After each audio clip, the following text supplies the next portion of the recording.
Assalamualaikum warahmatullahi wabarakatuh. Perkenalkan, saya Silviria Canda Irawati, calon guru penggerak angkatan 9 dari Kabupaten Mojokerto.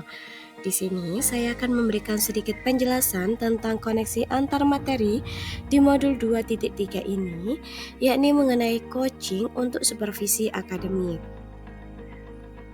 Di kelas 332B ini, saya difasilitatori oleh Ibu MGV Triyuli Praptiningsi dan pengajar praktik Bapak Denny Nasruddin Hilmi.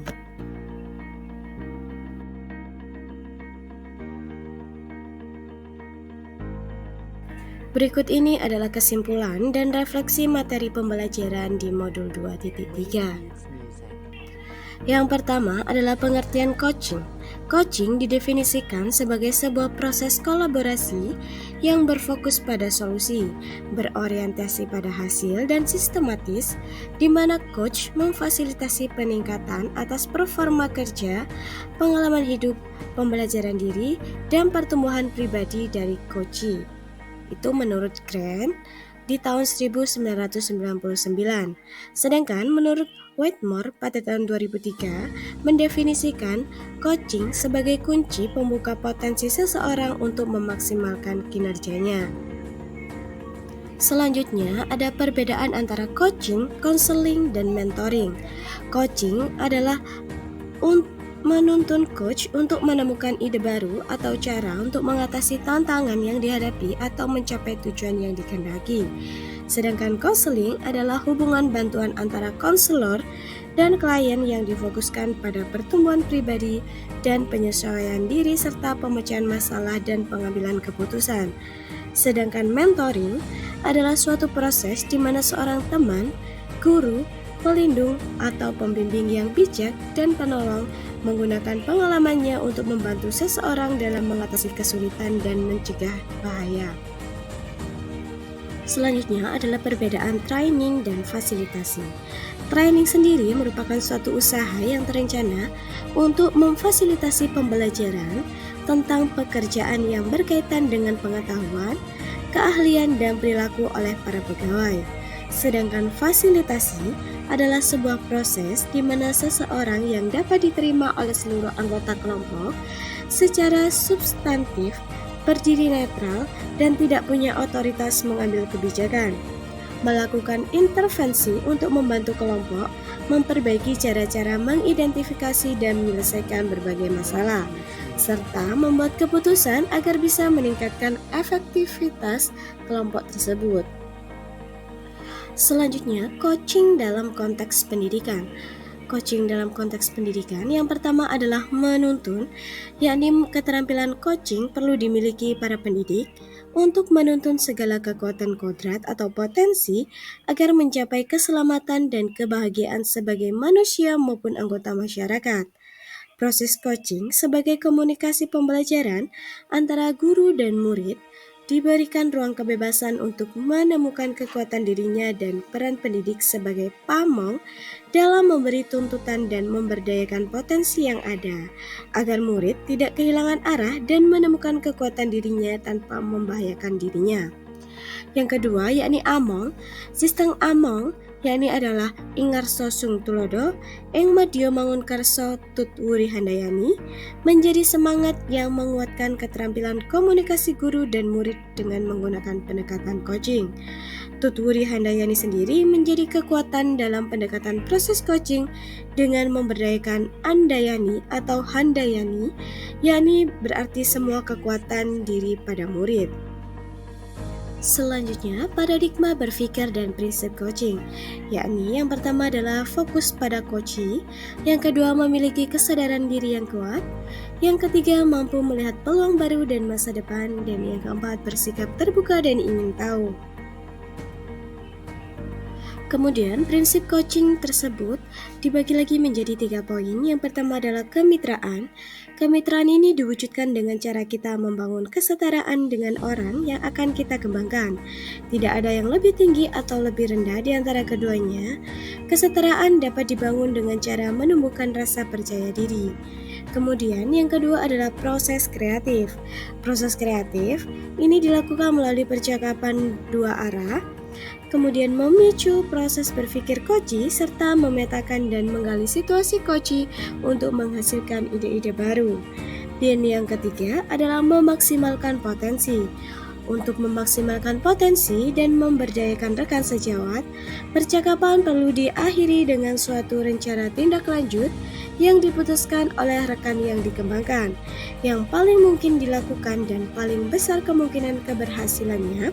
Selain itu juga percakapan ditutup dengan kesimpulan yang dinyatakan oleh rekan yang sedang dikembangkan. Berikut ini adalah kompetensi inti dari coaching. Yang pertama adalah kehadiran penuh atau presence.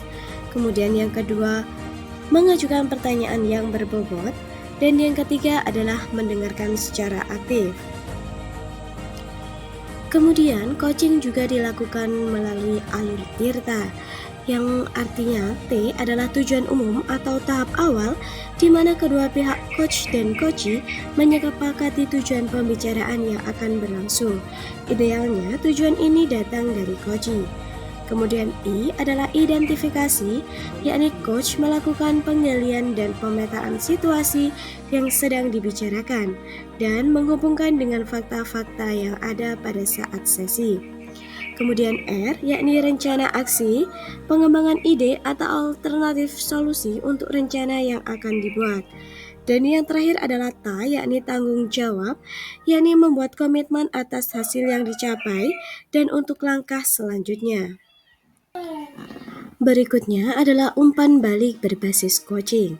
Umpan balik yang efektif haruslah bersifat netral sehingga tidak subjektif dan tanpa dasar.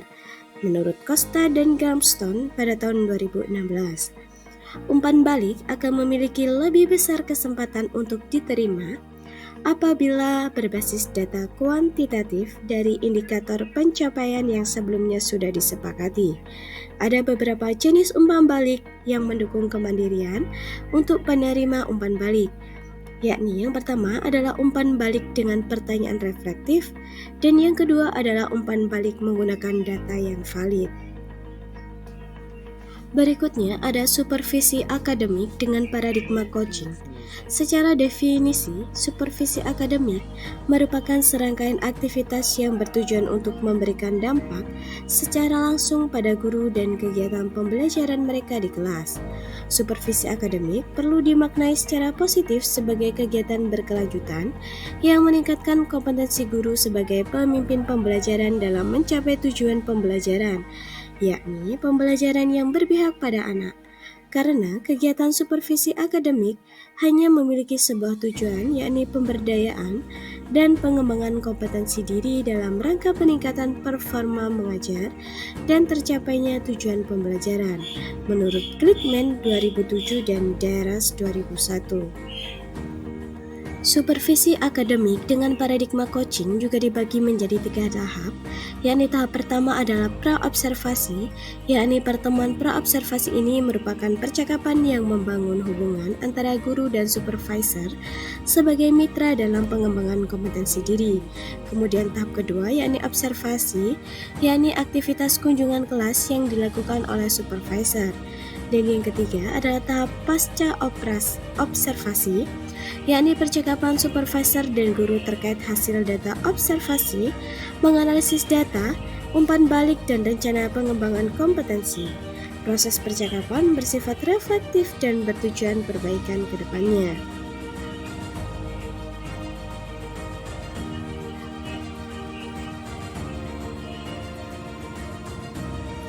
Selanjutnya adalah pengalaman reflektif terkait pengalaman belajar saya.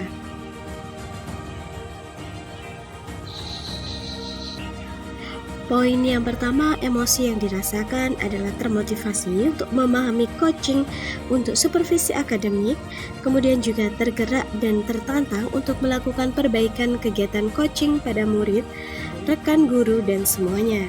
Poin yang kedua yang sudah baik dan perlu diperbaiki, yakni mendapatkan pemahaman tentang praktek coaching. Dan yang perlu diperbaiki adalah kompetensi menjadi coaching yang baik.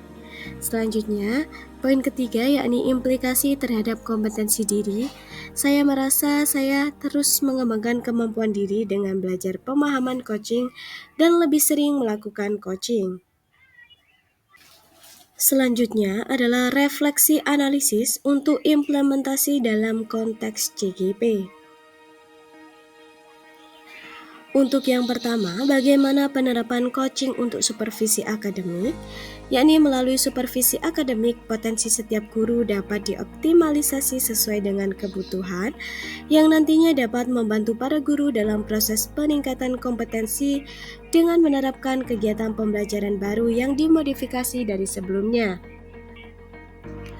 Kemudian yang kedua, coaching sebagai kompetensi membantu kemitraan. Kemitraan sendiri adalah proses kolaboratif antara supervisor dan guru di mana tujuannya adalah mengembangkan kompetensi individu. Kemitraan dibangun dengan mewujudkan kesetaraan dengan orang yang akan dikembangkan adalah sama. Kemudian yang ketiga, tantangan penerapan coaching di sekolah. Kegiatan supervisi dilihat sebagai kegiatan yang kurang efektif karena dilakukan 1 tahun 2 kali dan bersifat satu arah, di mana seorang kepala sekolah kelihatannya hanya memenuhi tagihan tugas, sehingga saya merasa ini kurang efektif. Kemudian yang keempat, bagaimana alternatif solusi untuk tantangan yang ada. Kegiatan supervisi lebih melibatkan semua sehingga seorang pendidik tidak merasa canggung atau takut ketika mau disupervisi. Selanjutnya diadakan 1 tahun lebih dari 2 kali, sehingga lebih mengoptimalkan kemampuan guru dan memperbaiki proses kegiatan belajar mengajar. Berikutnya, bagaimana peran Anda sebagai coach di sekolah dan keterkaitannya dengan materi di modul 2, yaitu pembelajaran berdiferensiasi dan pembelajaran sosial emosional. Ki Hajar Dewantara menekankan bahwa tujuan pendidikan itu adalah menuntun tumbuhnya atau hidupnya kekuatan kodrat anak sehingga dapat memperbaiki lakunya. Oleh sebab itu, keterampilan coaching perlu dimiliki para pendidik untuk menuntun segala kekuatan atau kodrat atau potensi agar mencapai keselamatan dan kebahagiaan sebagai manusia maupun anggota masyarakat. Proses coaching sebagai komunikasi pembelajaran antara guru dan murid. Murid diberikan ruang kebebasan untuk menemukan kekuatan dirinya dan peran pendidik adalah sebagai pamong dalam memberi tuntutan dan memberdayakan potensi yang ada agar murid tidak kehilangan arah dan menemukan kekuatan dirinya tanpa membahayakan dirinya. Selanjutnya adalah koneksi antar materi modul 2.1 dengan modul 2.3, yakni dalam pembelajaran berdiferensiasi untuk memenuhi kebutuhan belajar anak didik, dilakukan pemetaan atau diagnosis sebelum pembelajaran. Gunanya untuk mengetahui kemampuan belajar masing-masing anak didik, yaitu dengan minat siswa, profil belajar siswa, dan kebutuhan belajar siswa.